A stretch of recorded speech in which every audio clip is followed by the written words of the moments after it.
नमस्कार दोस्तों।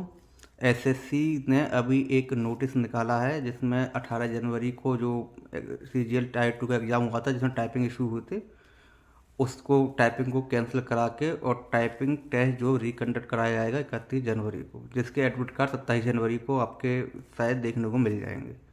अब इस नोटिस को देखकर समझ में नहीं आ रहा कि खुशी मन है दुखी दुखी हूँ। खुशी इसलिए बना है कि बच्चों की टाइपिंग जो है दिक्कत हुई थी उनको दोबारा मौका मिलेगा करने को। दुख इस बात का, बच्चे 15 मिनट की टाइपिंग करने के लिए फिर से 200-250 किलोमीटर जाएंगे, पहली बात। दूसरी बात, मुझे कभी कभी ऐसा लगता है, शायद आपको भी लगता होगा, कि एसएससी एक गलती करती है और उसको छुपाने को दूसरी गलती जानबूझ कर करती है, जिससे कि पहली गलती पकड़ में नहीं आए। अब बताओ, इन्हें 5,000 या 10,000 जो भी की डिप्रेशन दिए थे, जानबूझकर दिए थे, ये क्या टाइपिंग, मतलब ये टेक्निकल फॉल्ट कैसे हो सकता है? ये पता होना चाहिए ना कितने की डिप्रेशन जा रहे हैं। तो 2,000 की बात 2,000 ही जाने चाहिए, किसको नहीं पता होगा? ये 5 या 10,000 दिन जानबूझ कर नहीं हो गया। आपको पता है एक सेंटर है मुजफ्फरपुर, जो, हाँ, मुजफ्फरपुर, बच्चे यहाँ बता रहे हैं कि बच्चों की जो एंट्री हुई है एग्ज़ाम स्टार्ट होने के बाद तक हुई है और काफ़ी इशू वहाँ आए हैं। तो ये एंट्री कैसे हुई है, उस बात को कोई उठाने वाला नहीं है। अब एसएससी ने वो बात दबाने के लिए कि ये बात ऊपर नहीं आए, इसलिए एक नया नोटिस जारी कर दिया कि टाइपिंग कैंसिल करा दूँ। अब सब खुशी में आ गए टाइपिंग वाले, लेकिन वो सब भूल गए। अगर एक सेंटर में भी कोई गड़बड़ी हुई होगी, मान लो, और 1% भी, बच्चे आधे घंटे बाद आ रहे हैं या पेपर 1 घंटे बाद स्टार्ट कराया जा रहा है, तो 1 घंटे आधे घंटे में पूरा पेपर रट के जा सकता है वाला। अगर एक सेंटर में भी गड़बड़ी हो गई होगी तो पता है सिलेक्शन सब वहीं से ही हो जाएंगे,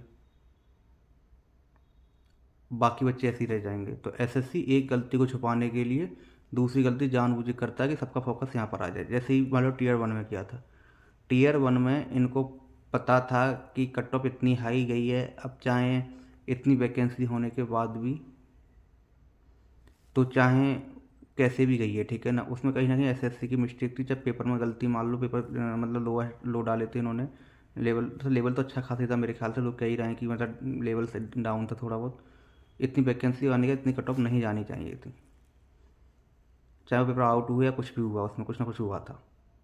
तो एसएससी ने वहाँ एक गलती जानबूझ के करती दिखाने के लिए कि जिनका मतलब आउट ऑफ एज, जिनकी एज कंप्लीट होगी, उनको लिस्ट 3 में डाल दिया है, जिससे कि लोगों का फोकस इस पर आ जाए। और लोगों का फोकस पे आया कि लिस्ट 3 में ये नाम कैसे आ गए, और एसएससी ने कोर्ट में अपनी गलती मान ली और बच्चों को बुला लिया, काम खत्म। अब सब भूल गए कि कट ऑफ हाई क्यों गई, मार पॉइंट 2 घटा के और दे दिया इन्होंने, ठीक है ना।